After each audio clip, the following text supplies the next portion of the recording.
ബൈബിളിലൂടെ ഒരു തീർത്ഥാടനം.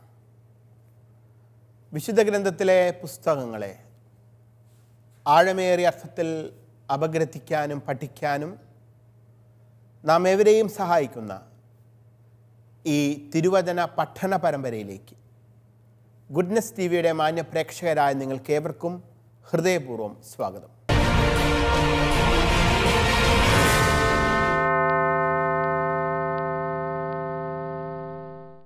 യഹൂദിത്ത് എന്ന ധീരയായ യഹൂദ വനിതയുടെ ചരിത്രമാണ് നമ്മൾ പഠിച്ചുകൊണ്ടിരിക്കുന്നത്.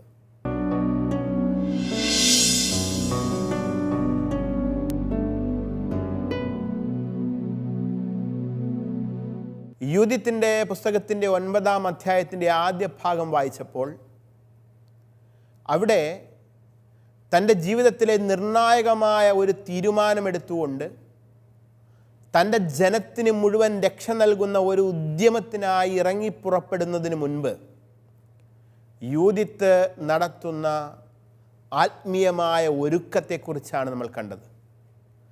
ആ ആത്മീയമായ ഒരുക്കത്തിൻ്റെ ഭാഗമായിട്ട് യൂദിത്ത് ദൈവത്തിൻ്റെ സന്നിധിയിലെ ദൈവത്തിൻ്റെ പക്കൽ വന്നിരുന്ന് സാഷ്ടാംഗം പ്രണമിച്ച് തലയിൽ ചാരം പൂശി ചാക്കുവസ്ത്രം ധരിച്ച് പശ്ചാത്താപവിവശയായ അനുതാപത്തോടുകൂടെ എന്നാൽ വലിയ പ്രതീക്ഷയോടുകൂടെ പ്രാർത്ഥിക്കുകയാണ്.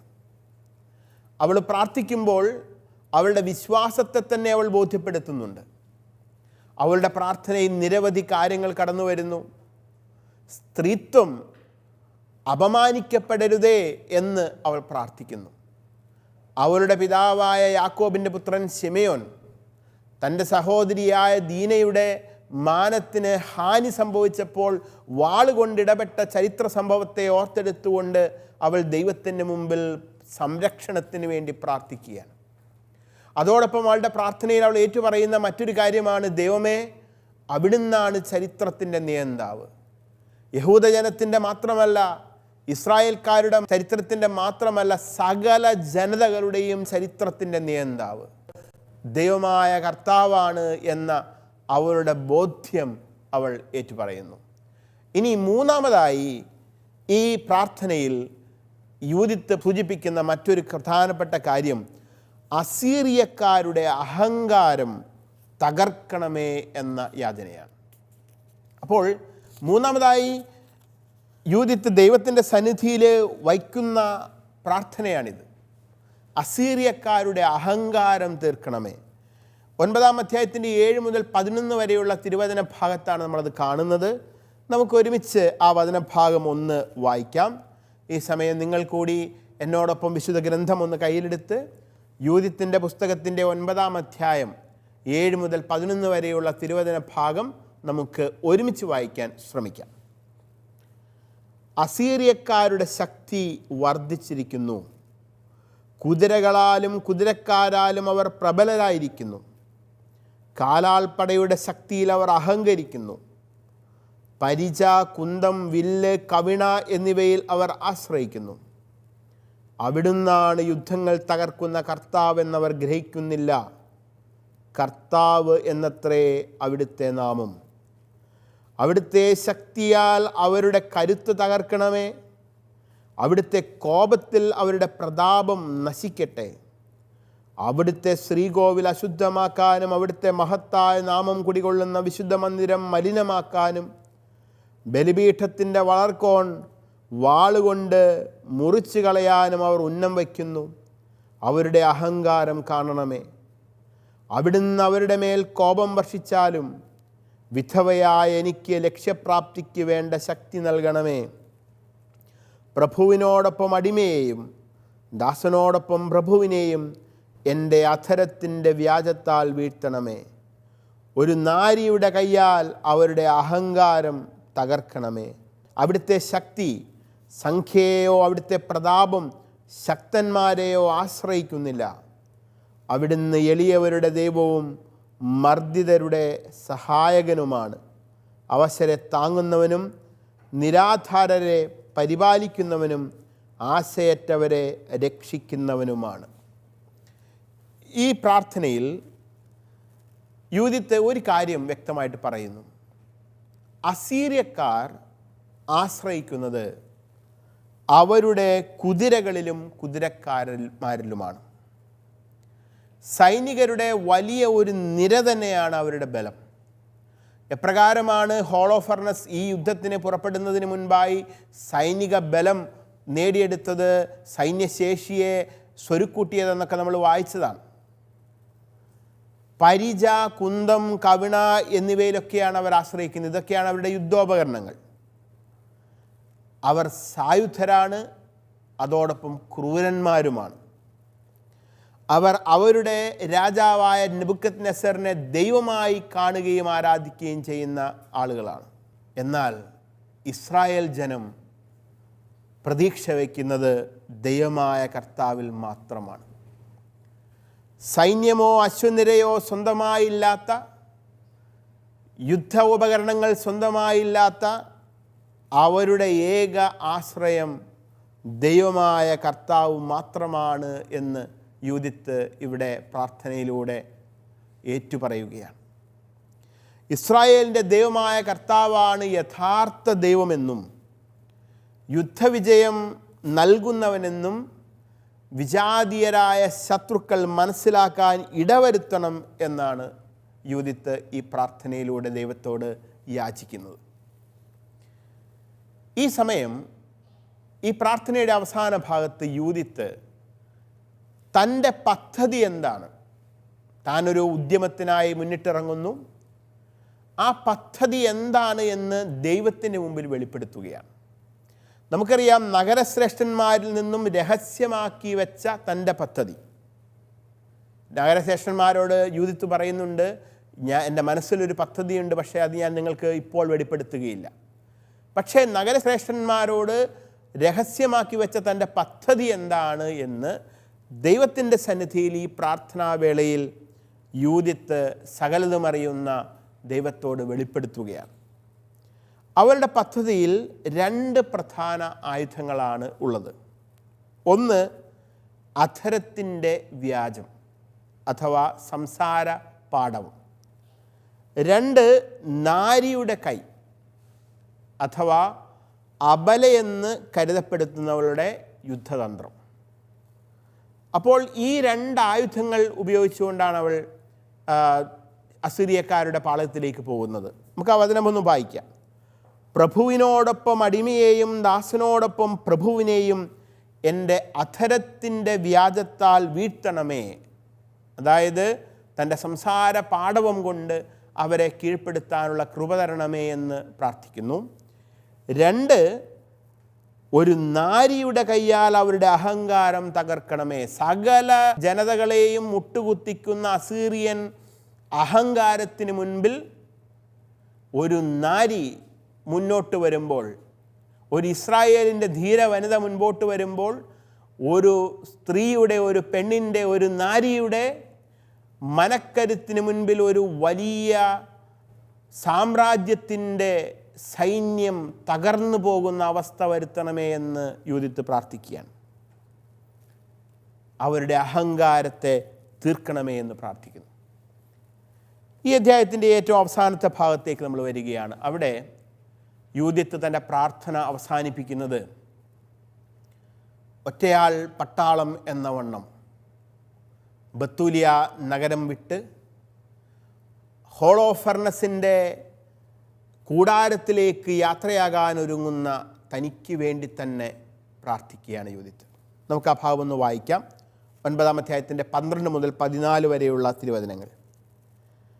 എൻ്റെ പിതാവിൻ്റെ ദൈവമേ, ഇസ്രായേലിൻ്റെ അവകാശത്തിൻ്റെ ദൈവമേ, ഭൂസ്വർഗങ്ങളുടെ കർത്താവേ, സമുദ്രങ്ങളുടെ സ്രഷ്ടാവേ, അവിടുത്തെ സൃഷ്ടികളുടെ എല്ലാം രാജാവേ, എൻ്റെ പ്രാർത്ഥന ശ്രവിക്കണമേ.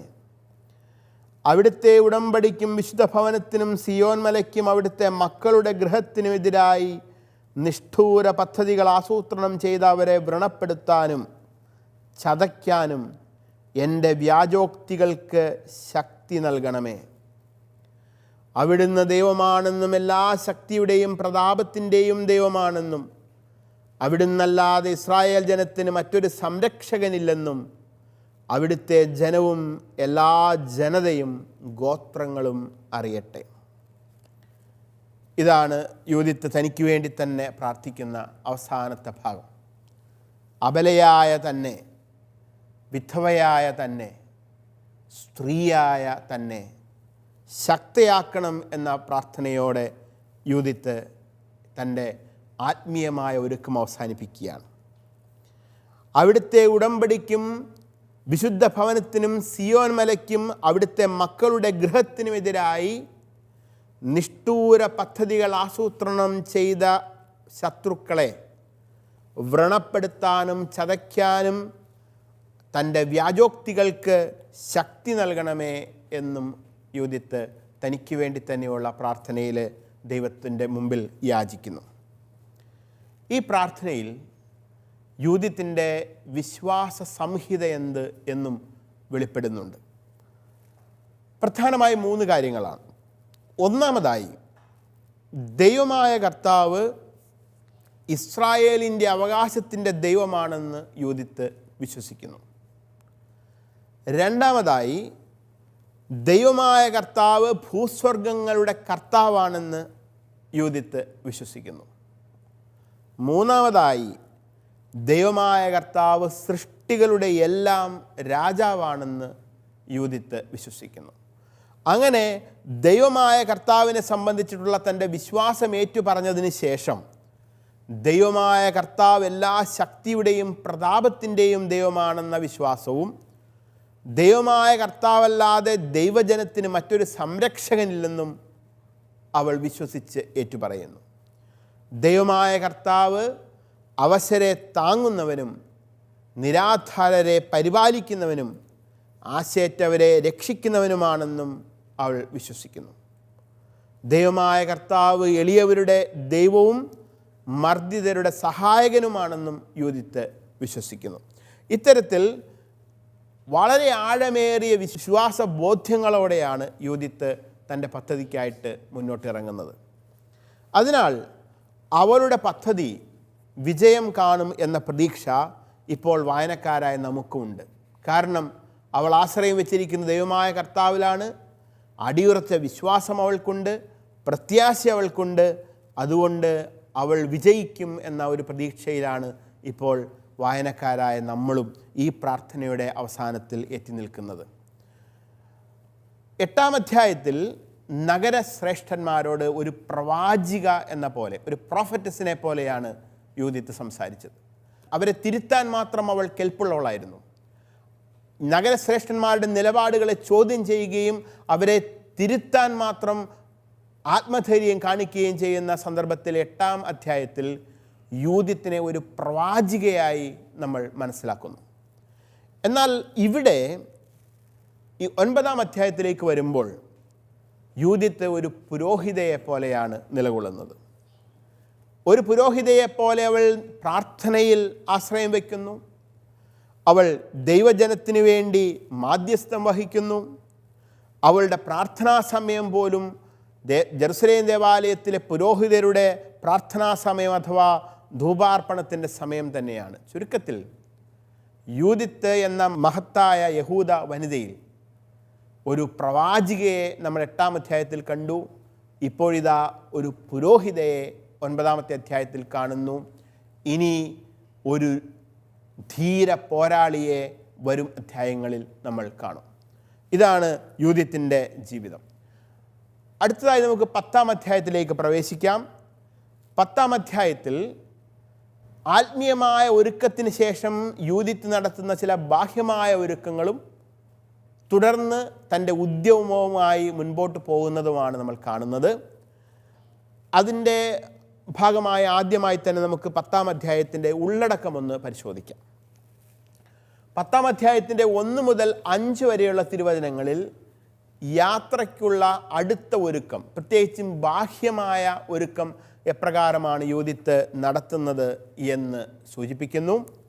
10-ാം അധ്യായത്തിൻ്റെ 6 മുതൽ 10 വരെയുള്ള തിരുവചനങ്ങളിൽ യൂദിത്ത് നഗരശ്രേഷ്ഠന്മാരോട് വിട പറയുന്ന സന്ദർഭം വിശദീകരിച്ചിരിക്കുന്നു.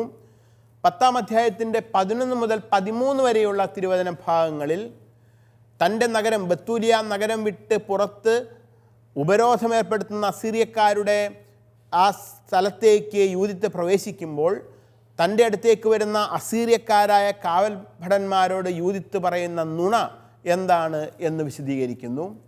10-ാം അധ്യായത്തിൻ്റെ 14 മുതൽ 17 വരെയുള്ള തിരുവചന ഭാഗത്ത് ഹോളോഫെർണസ് എന്ന കൽദായ സൈന്യാധിപൻ്റെ കൂടാരത്തിലേക്ക് യൂദിത്ത് ആനയിക്കപ്പെടുന്നതിനെക്കുറിച്ച് വിശദീകരിച്ചിരിക്കുന്നു. 10-ാം അധ്യായത്തിൻ്റെ 18-19 തിരുവചനങ്ങളിൽ യൂദിത്തിൻ്റെ സൗന്ദര്യത്തിൽ മതിമറന്നു പോകുന്ന അസീറിയൻ പാളയത്തിൻ്റെ അവസ്ഥയെക്കുറിച്ച് പറയുന്നു. ഏറ്റവും ഒടുവിൽ 10-ാം അധ്യായത്തിൻ്റെ 20 മുതൽ 23 വരെയുള്ള തിരുവചന ഭാഗത്ത് യൂദിത്ത് ഹോളോഫെർണസ് എന്ന കൽദായ സൈന്യാധിപൻ്റെ കൂടാരത്തിനുള്ളിലേക്ക് ആനയിക്കപ്പെടുന്നതിനെക്കുറിച്ച് സൂചിപ്പിക്കുന്നു. നമുക്ക് ഓരോ ഭാഗവും എടുത്ത് വായിച്ച് വ്യാഖ്യാനിക്കാം. ആദ്യമായി തന്നെ യൂദിത്തിൻ്റെ പുസ്തകം 10-ാം അധ്യായം 1 മുതൽ 5 വരെയുള്ള തിരുവചനങ്ങളാണ് നമ്മളിപ്പോൾ ഒരുമിച്ച് വായിക്കുന്നത്.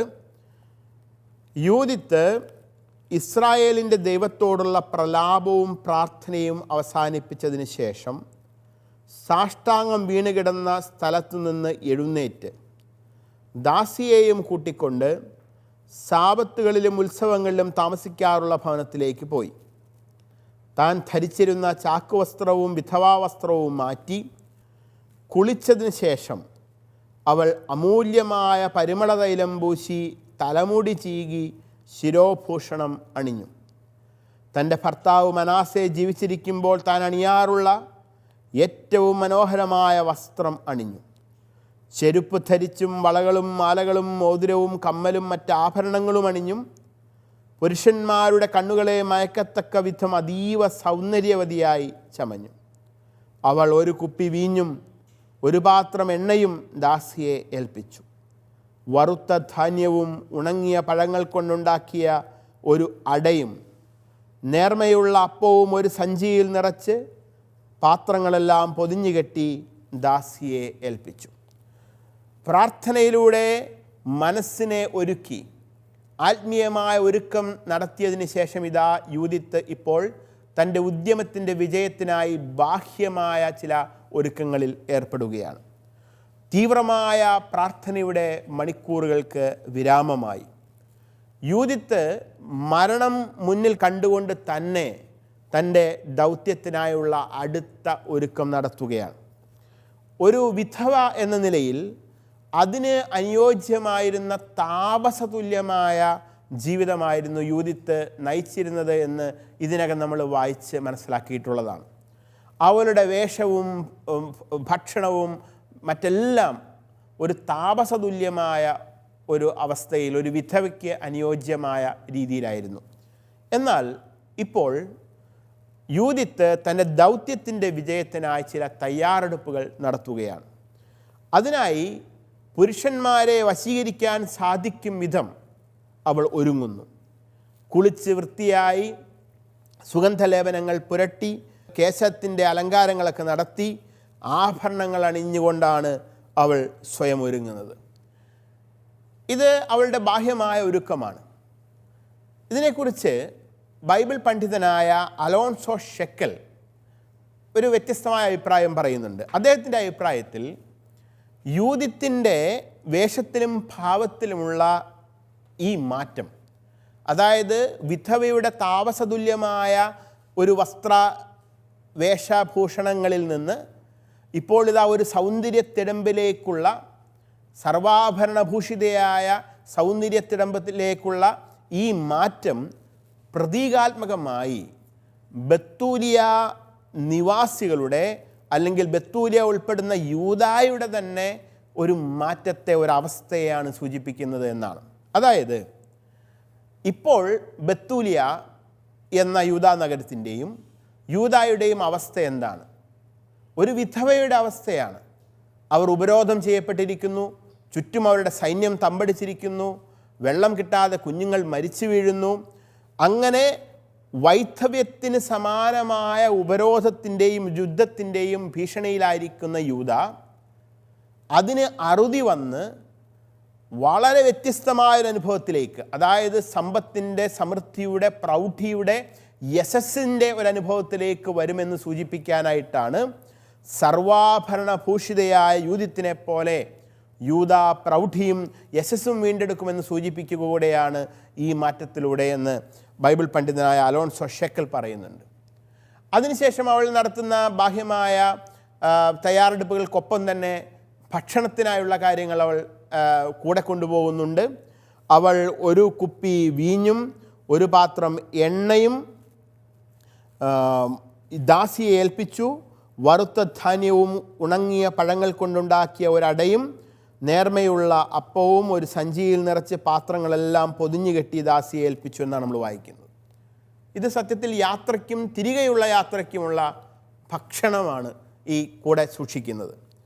ഒരുപക്ഷേ ഇത് അവളുടെ ഏറ്റവും അവസാനത്തെ യാത്രയായിരിക്കാം. കാരണം അസീരിയൻ പാളയത്തിലേക്ക് ഒരു ഹെബ്രായ വനിത, ഒരു ഹീബ്രു വനിത കടന്നു ചെല്ലുമ്പോൾ സ്വാഭാവികമായും അവൾ കൊല്ലപ്പെടാനാണ് സാധ്യത. പക്ഷേ ദൈവമായ കർത്താവിലുള്ള അടിയുറച്ച വിശ്വാസം യൂദിത്തിന് പ്രത്യാശ നൽകുകയാണ്. താൻ തൻ്റെ ഉദ്യമം പൂർത്തിയാക്കി തിരിച്ചു വരും എന്ന ഉറച്ച ബോധ്യം അവൾക്കുണ്ട്. അതുകൊണ്ടാണ് യാത്രയ്ക്കും തിരികെ യാത്രയ്ക്കുമുള്ള ഭക്ഷണം പോലും അവൾ കരുതുന്നത്. തിരിച്ചു വരാൻ സാധിക്കുമെന്ന പ്രത്യാശ ദൈവമായ കർത്താവിലുള്ള വിശ്വാസത്തിൽ നിന്ന് ഈ സ്ത്രീക്ക് ലഭിക്കുന്നുണ്ട്. അതിനുള്ള മുന്നൊരുക്കവും അവൾ നടത്തുന്നു. അടുത്തതായി 10-ാം അധ്യായത്തിൻ്റെ 6 മുതൽ 10 വരെയുള്ള തിരുവചന ഭാഗത്ത് യൂദിത്ത് നഗരശ്രേഷ്ഠന്മാരോട് വിട പറയുന്ന സന്ദർഭമാണ് നമ്മൾ കാണുന്നത്. നമുക്ക് ആ ഭാഗം ഒന്ന് വായിക്കാം. അനന്തരം അവൾ ബത്തൂലിയ നഗര കവാടത്തിലേക്ക് പുറപ്പെട്ടു. അവിടെ നഗരശ്രേഷ്ഠന്മാരായ കാബ്രിസ്, കാർമിസ് എന്നിവരോട് കൂടെ ഉസിയ നിൽക്കുന്നത് കണ്ടു. അവളുടെ മുഖത്തിനും ഉടയാടകൾക്കും വന്ന മാറ്റം അവർ ശ്രദ്ധിച്ചു. അവളുടെ സൗന്ദര്യത്തിൽ അവർക്ക് അഗാധമായ മതിപ്പുളവായി. അവർ അവളോട് പറഞ്ഞു, നമ്മുടെ പിതാക്കന്മാരുടെ ദൈവം നിന്നിൽ കൃപ ചൊരിയുകയും നിന്റെ പദ്ധതി നിറവേറ്റുകയും ചെയ്യട്ടെ. അങ്ങനെ ഇസ്രായേൽ ജനം അഭിമാനം കൊള്ളുകയും ജെറുസലേം ഉയർത്തപ്പെടുകയും ചെയ്യട്ടെ. അവൾ ദൈവത്തെ ആരാധിച്ചു. അവൾ അവരോട് പറഞ്ഞു, നഗരകവാടം എനിക്ക് തുറന്നു തരാൻ കൽപ്പന നൽകുക. ഞാൻ പോയി നമ്മൾ സംസാരിച്ച കാര്യം നിറവേറ്റട്ടെ. അതനുസരിച്ച് വാതിൽ തുറന്നു കൊടുക്കാൻ അവർ യുവാക്കന്മാരോട് കൽപ്പിച്ചു. അവർ വാതിൽ തുറന്നു. യൂദിത്ത് ദാസിയോടൊത്ത് പുറത്തു കടന്നു. അവൾ മലയുടെ താഴേക്കിറങ്ങി. താഴ്വരയിലൂടെ അവൾ നടന്നു നീങ്ങുന്നത് ദൃഷ്ടിയിൽ നിന്ന് മറയുന്നത് വരെ നഗരവാസികൾ നോക്കി നിന്നു. യൂദിത്തും ദാസിയും ബത്തൂലിയ നഗരത്തിൻ്റെ നഗരകവാടത്തിന് അടുത്തെത്തിയപ്പോൾ അവിടെ നഗരശ്രേഷ്ഠന്മാരായ കാബ്രിസും കാർമിസും ഉസിയായും നിൽക്കുന്നുണ്ടായിരുന്നു. അവൾ അവരെ കണ്ടു. അവരോട് അവൾ യാത്ര പറയുകയാണ്. നഗരശ്രേഷ്ഠന്മാർ നഗരത്തിന് കാവൽ നിൽക്കുന്നവരുടെ കൂടെ നഗരത്തിന് കാവൽ നിൽക്കുന്നതിൽ വ്യാപൃതരായി അവിടെ നിൽക്കുകയായിരുന്നു എന്ന് വേണം നമ്മൾ കരുതാൻ. അതുകൊണ്ടാണ് അവരെല്ലാം ഒരുമിച്ച് നഗരവാതിൽക്കൽ തന്നെ കാണാൻ ഇവൾക്ക് യൂദിത്തിന് സാധിക്കുന്നത്. യൂദിത്ത് ഇതുവരെ തൻ്റെ മനസ്സിലുള്ള പദ്ധതി എന്താണ് എന്ന് ഈ നഗരശ്രേഷ്ഠന്മാരോട് വെളിപ്പെടുത്തിയിട്ടില്ല. എന്നാലും ഈ നഗരശ്രേഷ്ഠന്മാരുടെ ഇപ്പോഴുള്ള വാക്കുകളിൽ നിന്ന് നമുക്ക് മനസ്സിലാകുന്നത് യൂദിത്തിൻ്റെ ഉദ്യമം എന്താണ്, യൂദിത്ത് എന്താണ് ചെയ്യാൻ പോകുന്നത് എന്നത് അവരേതാണ്ട് ഊഹിച്ചെടുത്തു കഴിഞ്ഞു എന്നാണ്. അതുകൊണ്ടാണ് അവർ പറയുന്നത്, മകളെ, നമ്മുടെ പിതാക്കന്മാരുടെ ദൈവം നിന്നിൽ കൃപ ചൊരിയുകയും നിന്റെ പദ്ധതി നിറവേറുകയും ചെയ്യട്ടെ. അങ്ങനെ ഇസ്രായേൽ ജനം അഭിമാനം കൊള്ളുകയും ജെറുസലേം ഉയർത്തപ്പെടുകയും ചെയ്യട്ടെ എന്ന് ഈ നഗരശ്രേഷ്ഠന്മാർ യൂദിത്തിനോട് പറയുന്നതിനുള്ളൊരു കാരണം ഇപ്പോൾ ഏതാണ്ട് അവർ ഊഹിച്ചെടുത്തു കഴിഞ്ഞു യൂദിത്തിൻ്റെ ഉദ്യമം എന്താണ് എന്ന്. അതോടൊപ്പം തന്നെ അവിടെ മറ്റൊരു പ്രസ്താവനയുള്ളത്, അവളുടെ സൗന്ദര്യത്തിൽ അവർക്ക് അഗാധമായ മതിപ്പുളവായി എന്നുള്ളതാണ്. യൂദിത്തിൻ്റെ സൗന്ദര്യത്തെക്കുറിച്ചുള്ള പരാമർശം വളരെ പ്രധാനപ്പെട്ടതാണ്. കാരണം യൂദിത്തിൻ്റെ തുടർന്നുള്ള പാതയിൽ, അതായത് ബത്തൂലിയ നഗരത്തിൻ്റെ ആ കാവൽ ഗോപുരം വിടുന്ന സമയം മുതലുള്ള സമയത്ത് പാതയിൽ അസീറിയൻ കാവൽക്കാരും പട്ടാളക്കാരും ഉന്നത ഉദ്യോഗസ്ഥരുമടക്കം സകലരും യൂദിത്തിൻ്റെ സൗന്ദര്യത്തിൽ മതിമറക്കുന്നുണ്ട്.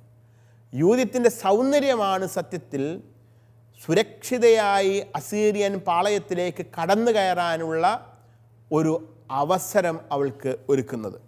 അതിനാലാണ് അതിസുരക്ഷ ഒരുക്കപ്പെട്ടിരുന്ന അസീറിയൻ പാളയത്തിലേക്കുള്ള അവളുടെ യാത്ര സുഗമമായതും എല്ലാ വാതിലുകളും അവളുടെ മുമ്പിൽ തുറക്കപ്പെട്ടതും. അതുകൊണ്ടാണ് അവളുടെ സൗന്ദര്യത്തിൽ ഈ യഹൂദരായ നഗരശ്രേഷ്ഠന്മാർക്ക് മതിപ്പുളവായി എന്ന് പറയുന്നത്. കാരണം അവളിലൂടെ, അവളുടെ സൗന്ദര്യത്തിലൂടെ ഈ നഗരത്തിലെ ആളുകൾക്ക് അവരുടെ ശത്രുക്കളെ കീഴ്പ്പെടുത്താൻ സാധിക്കുമെന്ന ഒരു ബോധ്യമുണ്ടാവുന്നു.